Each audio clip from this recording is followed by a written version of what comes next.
I want to echo the words of James Madison, who indicated that knowledge head and select a committee of 5. Was the CEC guilty of adherence to the PFM Act? From the evidence in this House, she is not, but we shall have a committee to ascertain that. Office. That, again, we are going to empower a committee to go and determine.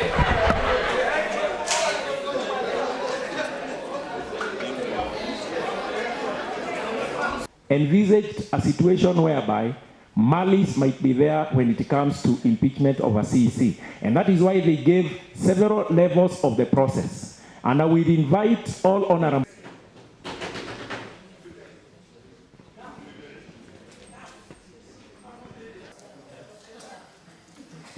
Honorable Kegoro Monica Wanjiro. Yes. Honorable Kimani George Joroge Father.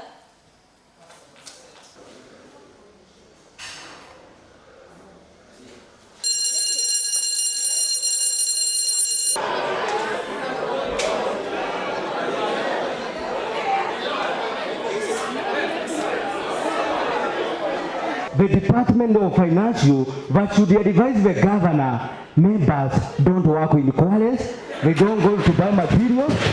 Contractors should be brought back and do the right work and do the right job, so that we can have the responsibility of the CEC. Of those few remarks, I feel that we gave a wrong person, the wrong docket, the wrong job, and now we have gathered here for the sake of this county, for the sake of our ward. We are talking of finance budget, finance document. This is the heart of Kiambu. If the heart of Kiambu is sick, we are all sick. If the heart of Kiambu is sick, our ward are sick. If the heart of Kiambu is sick, this President is dead. And we can only remove by bringing back our mind, our senses, and give Kiambu what it deserves. We give Kiambu people with integrity, people who can advise, people who can give views, and people who can sit down with the governor and advise him. With those few remarks, Mr. Speaker, sir, I rise to support the motion, and Nancy Kiruba must go. Mr. Speaker, sir, I rise to support the motion. Let the people who have supplied, who have done construction for Kiambu people to be paid. And this is the work supposed to be done by the CCM, and she has failed. And that is why I start to support the CCM must go. And I think as an important day for Kiambu, I want to write the people of the Kiambu people, especially the county assembly, to write their history and to tell the people or the other CCM, we are very serious in our work of oversight, and they need to come up. It is very bad to see the people of Kiambu losing money, millions of people, millions of money going to people who are not supposed to. So I start to support the CCM must go. Thank you. It is quite unfortunate that I stand in this house today to support the ousting of one person who happens to be of my gender, who is female, but on grounds that she is incompetent. Anyone who is thinking that they can tend to influence this house, that we are about to punish somebody, and we are about to punish a family, a mother, and a wife of their job, I'd want to inform them that we are not ousting her on grounds that she is female. We are here on merit, and we are here presenting issues of her incompetency. And I'd want to inform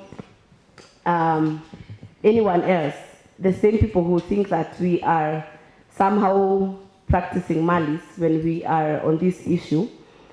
I'd want to say that it's quite unfortunate that a woman, given such a very high docket of managing the finances of this honorable county, would sit in that space and embarrass women, because women, we have made very quite tremendous steps in making sure that we are educated. Are you referring to standing order or article? You know, once you talk of article, we are now confused. Yes. The said motion is talking of Nancy Jerry Kirumba, not the finance department. There is a very elaborate contribution that was made by member for Kikuyu. So I would urge you to confine yourself to... Nancy Kirumba was sworn in. It is 2 months ago. And when some members quote that there was an insurance that was bought illegally, she was not in office. When some members quote that there are machineries being bought, she was not in office. My main question here is, Mr. Speaker, do we punish someone because of sins done even before they got sworn in? 2 months down the line only, and so many things had been done. Is our conscience clear, Mr. Speaker, when we go to finish, to spoil, to destroy someone's career, and today they regret doing it?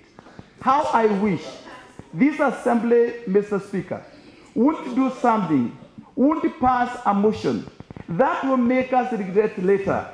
And so, Mr. Speaker, I stand to oppose this motion. Kabisa, kabisa. Thank you. Let's proceed with other. Being moved from NHIF to another insurance company. Can't we lead by example? So why are we telling our people to be in NHIF and we are moving our employees from NHIF to MUA? We have seen them demonstrating. Have you ever had someone complaining about being moved from a public facility to a private facility? How bad is that MUA insurance that they do not want to be in a private facility and they want to be in a public facility? Mr. Speaker, I rise to support this motion. They are clearly misguided and I want to support. Thank you. I find it insulting when some members already determine, she has mentioned about the 10%. So it is upon this House to discuss within the confines of the law.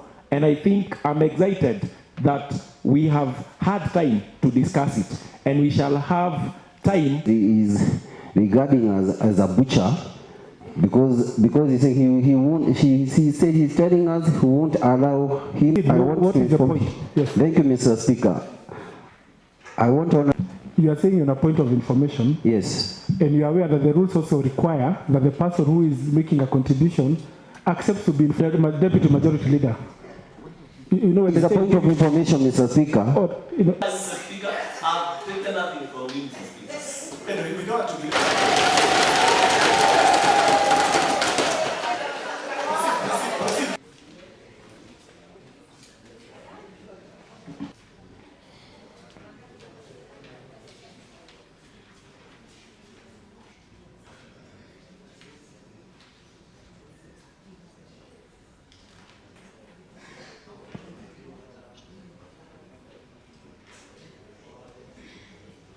Ayes 56.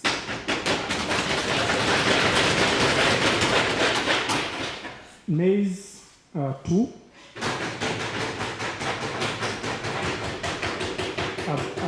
We have one member who has abstained, and absentations 27. So, honorable members, pursuant to Standing Order 87-9, the motion has met the threshold. But however, I wish to quote the said standing order for the avoidance of doubt, that when the motion has been passed by at least 1/3 of all the members of the Assembly shall within 7 days appoint a committee comprising 5 of its members to investigate the matter. So the said motion has met the threshold of having been supported by at least 1/3 of all the members of this assembly.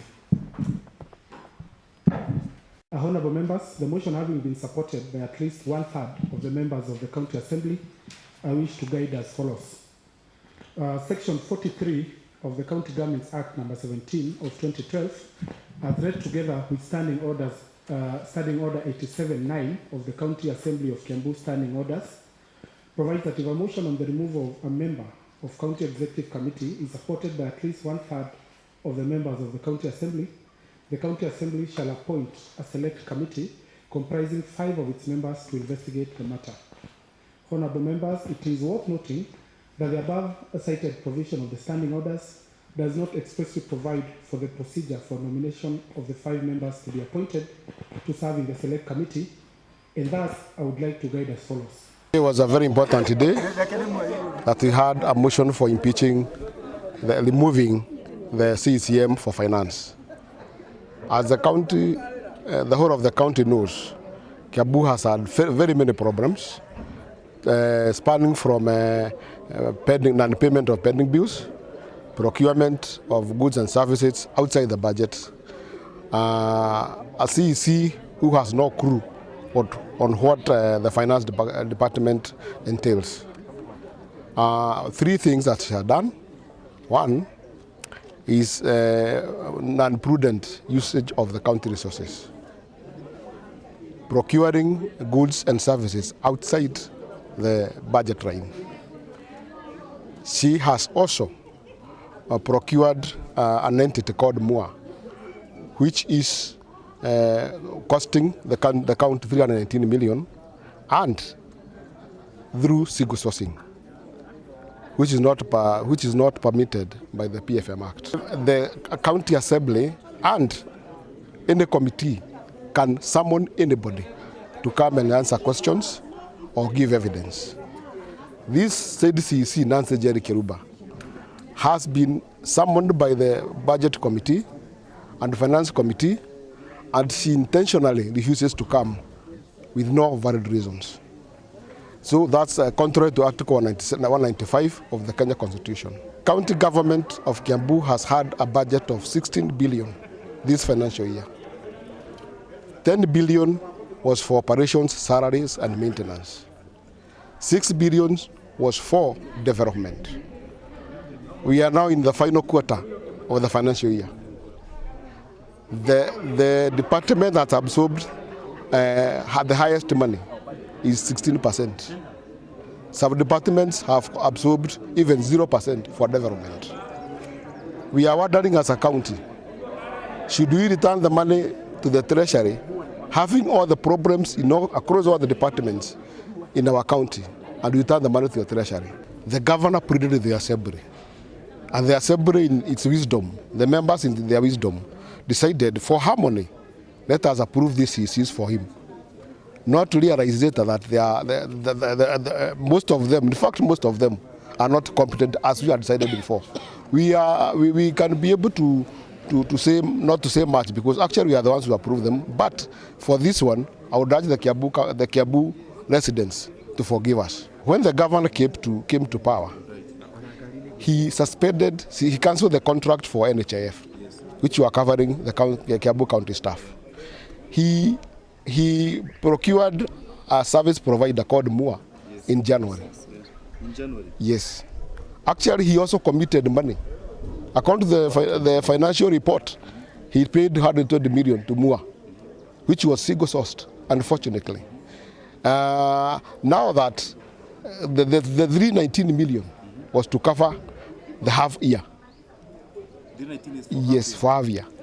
Because previously we were paying 211 million to NHIF to cover the whole county staff. For this one, we are paying 319, and it's a private entity for half a year. The Assembly has resolved to ouster out the CEC Finance, Ms. Nancy Kirumba, based on several grounds that we as the Assembly, the representatives of the people of Kiambu, we feel, number 1, she is incompetent. Number 2, she has violated our constitution. And number 3, she is very arrogant. Just like the chair has said, it is time that the Assembly of Kiambu, we do our functions that is mandated in the Constitution. Our function includes oversight, legislation, and representation of our people. We are oversighting what the executive is doing. I'm sorry, and I must apologize to the people of Kiambu that first of all we had rejected the said CEC who was in the list of the appointments committee. But later, after some discussions with the governor, we agreed to give her time. But the little time we have given her, she has proved very incompetent. Just like the chair has said, this CEC should be the advisor to the governor. And from the report that the budget committee tabled yesterday, we have seen her not doing her role. Because, number one, the executive has incurred 120 million to procure the so-said MUA insurance for the county staff. And the question we are asking, between MUA and NHIF, which is more credible, which is more reliable, and we feel our people should be covered under NHIF. The same CEC has advised the governor to take money from development of roads to purchase of equipment. Honestly speaking, the people of Kiambu needs roads more than the equipment. So on that aspect of her advisory role to the executive, we feel she has missed the mark. We have impeached the CEC because of insurance, the MUA insurance, because they went ahead and committed 120 million to the MUA insurance, and they had already terminated the contract between the county government of Kiambu and the NHIF. And the 120 million was committed without an approval of the assembly. And therefore, as an assembly, we think it's a gross misconduct. And we had nothing else to do than to show the CEC the door. Representing the great people of Muguga, in this motion to impeach the CEC Finance, I voted no for some reasons. One, I do not believe she is guilty because as the things were done that she's being accused of, she was not the Minister for Finance in Kiambu. Because there are two issues being brought here. The first one is that this new government has consulted another enterprise, insurance enterprise by the name of MUA instead of NHIF. When this was done, the lady CEC, Nancy Kiruba, was not the CEC. She was not sworn in. So how comes that it's her mistake? When the machinery for roads were bought, and were bought without permission from the assembly, she was not sworn in as the Minister for Finance. So I really don't understand why one would be asked to carry a cross that is not hers or his. And that is why I voted no, because I'm just being sincere. You have seen a lot of insincerity here. You have seen a lot of emotions, and that is what carried the day, emotions. Otherwise, as I said in the assembly, it's very dangerous for an emotive person to have power.